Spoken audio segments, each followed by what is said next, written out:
in case you need to take a tail apart, whether it's to install a tail tidy or run a power commander or whatever. I'm just going to tear apart everything that's back here and hopefully show you all the steps. Now, this bike is slightly modified. I'm not the first owner, so some of the hardware, etc., may be a little bit different than others.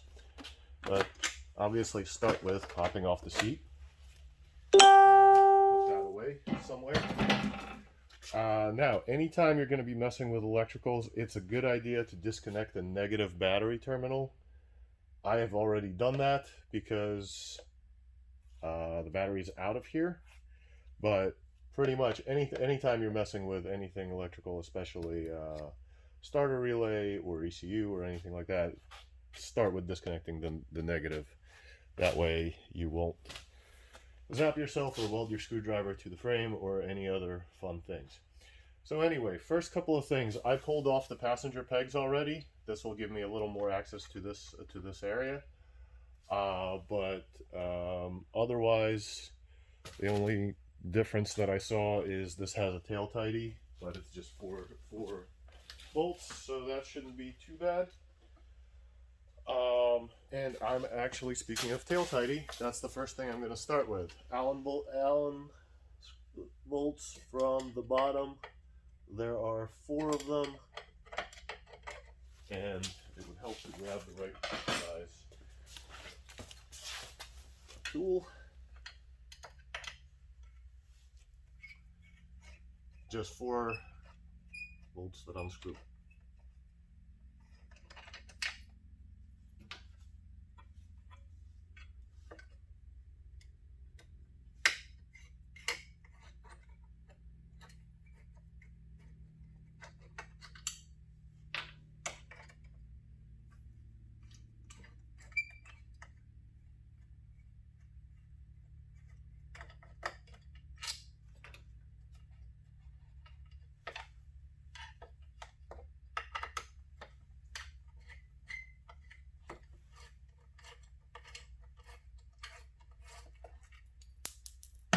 So this tail tidy comes with these 4 little spacers, which are of course going to fall and go all over the world.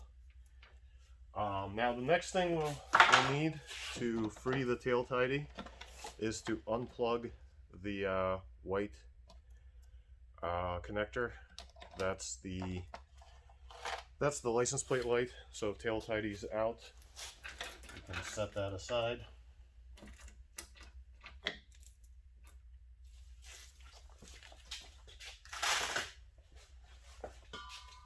Now the next thing we're going to need to do is get the side covers off. So side covers, there are pins up front that, yeah, I should have probably checked if that was on there. There are pins up front, there are 2 Allens back here, and then there are a couple of 12mm head bolts, and then there's pins underneath. So it's kind of hit with every kind of hardware imaginable, all at the same time from all different directions.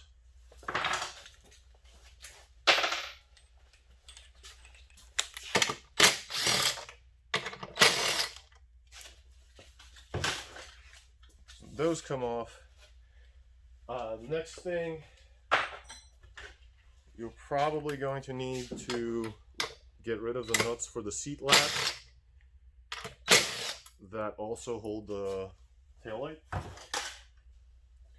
And then lastly, there are little push pins on the bottom. If you push the middle of them, they kind of pop in, and then you can hold them out. So when they're set, they look like this. If you push the middle in, you can actually pry them out. So there's 4 of those.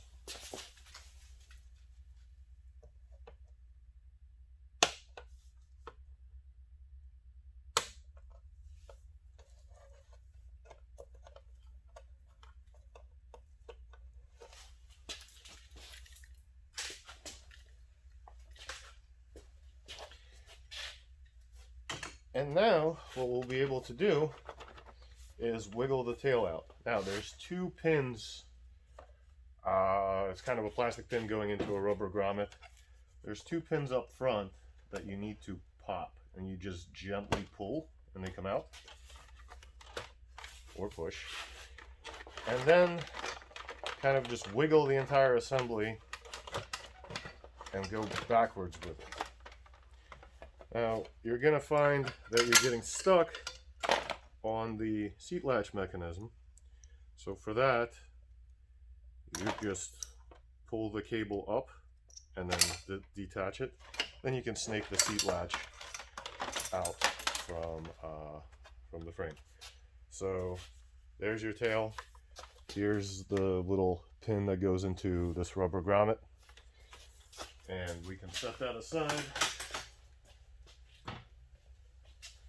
and get moving further. So now the tail light is out. You need to unplug its connector.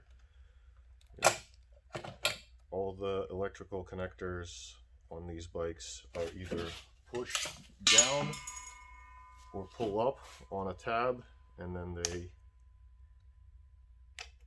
unplug. Same thing with, this is an integrated tail, so it has the turn signals in the tail light. Pull up on the tab, unplug it, pull up on the other tab, unplug it, and then this whole mess can go off on a shelf.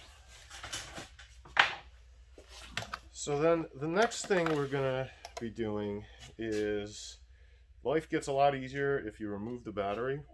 So to do that, you pull up on the front, well, I guess the rear towards the bike. You pull up on the rear of the bracket and pivot it out. Now, something Suzuki did, which I have no idea why they did it, this is incredibly inconvenient. They put the tip over sensor on the battery mount bracket. So that can just kind of slide off its pin. And set that aside. Orientation matters for those when you're assembling it. It has an upper and a lower, and if it's upside down, your bike will think that it's upside down and then not want to run. So next thing I'm gonna do, and I'm just gonna keep working from backwards to forwards, is pop off the starter relay. Remember, negative battery terminal is off. The lead is off the terminal. Pop off the starter relay cap, unplug the connector, and then unscrew the two leads. One going out to the starter, and the one going out to the battery. Then while you're here, you can also pull up on the starter relay, and with a little bit of a wiggle, it'll come out. It just sits on two arms that hold it in place. Alright, so a couple of more things. I can do the turn signal relay. That just unplugs. I think that's the turn signal relay. That might be the fuel pump relay. I'm not actually sure. I'm not sure what this is, but if you recognize this part, tell me what it is, because I have no idea. And then a couple of more things. The fuse box and the other thing that's next to the fuse box, I guess that's the relay block. Those have two little arms that hold them in place. You can use a screwdriver to move them out of the way and kind of lift, and then do both sides, and then it'll just kind of wiggle off. There's not a lot of wire length here, so it can't go very far right now. Then there's 3 Phillips screws, not bolt screws, they screw into the plastic, that hold the back part of the tail together with the front part of the tail. So those come out.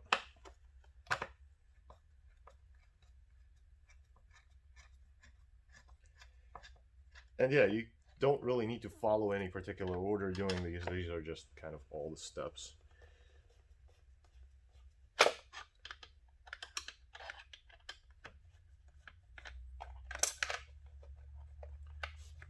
So those come out. And then there are a bunch of 10mm bolts all around here. So 2 up at the top and 4 down below, and these like recessed areas towards the middle and then towards the front. Ah, and I can't reach that one with that. So I'll need something else.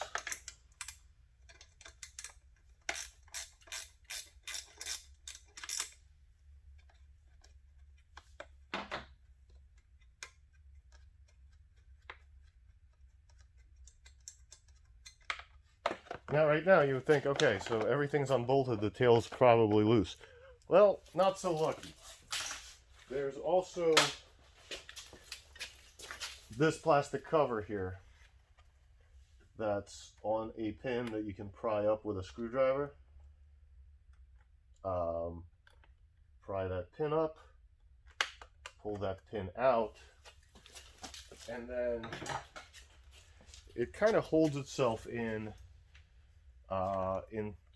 the front part of the undertail, but you can wiggle it around, and maybe there's a pin over here,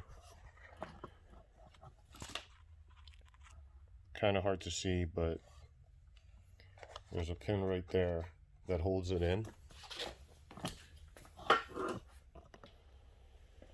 So you push down on that pin, wiggle this guy, maybe just give it a yank, and it does come out. So at this point there should be nothing holding the tail in, so we could pull it back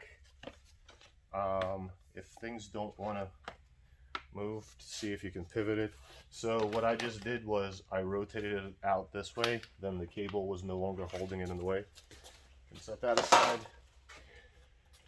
So now we're at a point where most of the wires are loose. There's a clip holding the wires here, and you can use needle nose pliers to just pop that clip out. So now the fuse box and all that happy stuff stays on that wire. Obviously my battery is out, so the battery lead, which is run in a really interesting way, it kind of goes underneath the fuse box onto the battery and then onto the starter relay.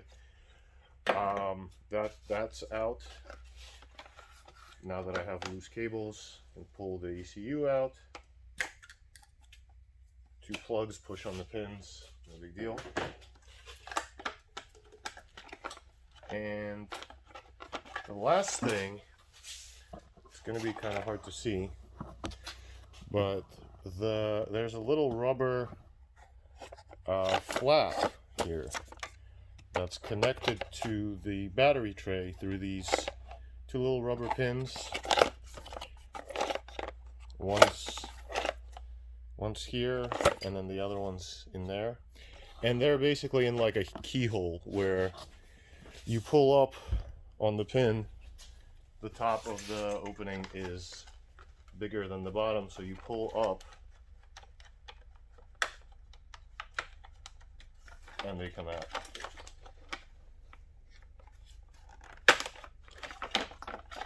So now this can go up. See, there's the keyhole. This is the latch, this is the open, it just kind of goes in, slides down. So that is taking apart the entire tail area of a 3rd gen SV. Let me know if I missed something, because this wasn't a stock bike, so I might have missed a piece of hardware that exists or doesn't exist.